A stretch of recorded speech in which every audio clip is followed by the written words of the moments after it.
Well, we have received many questions like where is the program data folder on my computer or why is my program data folder missing. In today's video, I'll show you how to safely locate your program data folder in the C drive. First, open this PC icon and go to your C drive.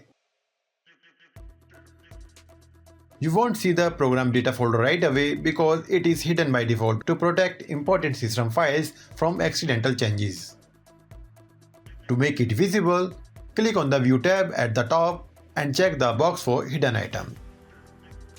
Once you do that, the program data folder will appear in the C drive. That's it. A quick reminder, only make changes to the program data folder if you know exactly what you are doing.